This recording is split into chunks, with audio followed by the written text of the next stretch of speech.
आम्ही कोर्टाचा मान सन्मान करतो, आदर करतो, यापुढेही राखू, परंतु जे गुन्हा आम्ही केलाच नाही त्या गुन्ह्यात आम्हाला सजा जर सुनावत असाल तर ते आम्हाला मान्य नाही।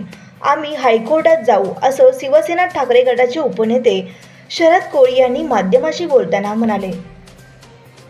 न्यायालयाने आपल्याला 1 महिन्याची शिक्षा सुनावलेली आहे। आपल्याचा 72 आरोपींना शिक्षा आहे। काय नेमकं आपलं म्हणणं आहे याच्याविषयी?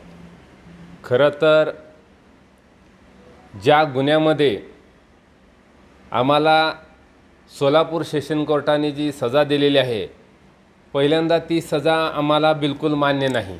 आम्ही जरूर कोर्टाचा मान सन्मान करतोय, कोर्टाचा आदर राखतोय आणि यापुढे देखील कोर्टाचा मान आणि आदर राखणार, परंतु जी गुन्हाच आम्ही केलेला नाही त्या गुन्ह्यात आम्हाला सजा जर सुनावत असेल तर ते आम्ही कधीही मान्य करणार नाही। त्या विरोधात आम्ही हायकोर्टामध्ये दाद मागतोय। 2015 साली आंदोलन केलं होतं, त्या आंदोलनाची परवानगी होती।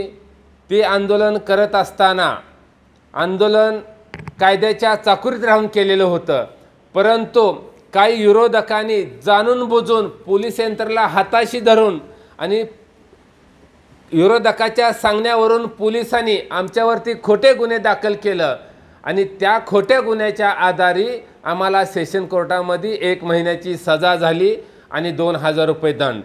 त्याच्या विरोधात आम्ही हायकोर्टात तर दाद मागतोय, परंतु मला आपल्या माध्यमातून या राज्याला, या देशाला सांगायचं आहे, गेल्या 2 महिन्यापूर्वीच या देशातल्या 22 हायकोर्टाच्या जजनी सुप्रीम कोर्टाकडे लेखी तक्रार केलेली आहे की सत्ताधारी सरकार ही न्याय व्यवस्थेवरती दबाव आणून त्यांना पाहिजे त्या प्रकारे केसीचा निकाल लावून घेत आहे।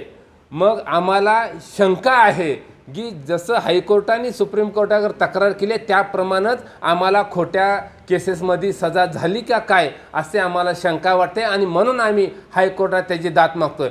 याच्या पुढे जाऊन सांगतो, अहो सुप्रीम कोर्टाने सांगितलं की चुकीच्या धोरणाच्या विरोधात जनतेने रस्त्यावर उतरलं पाहिजे, आंदोलनं केली पाहिजे, आवाज उठवला पाहिजे।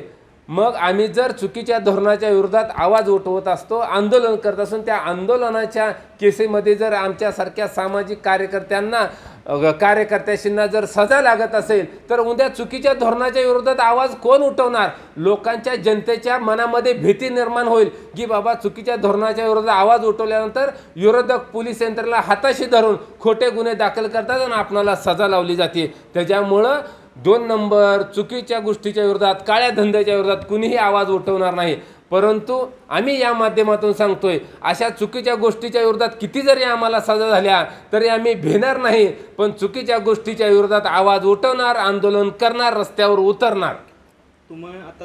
बंधुप्रेम न्यूज चॅनलला लाईक, सबस्क्राईब व बेल आयकॉन दाबायला विसरू नका। धन्यवाद।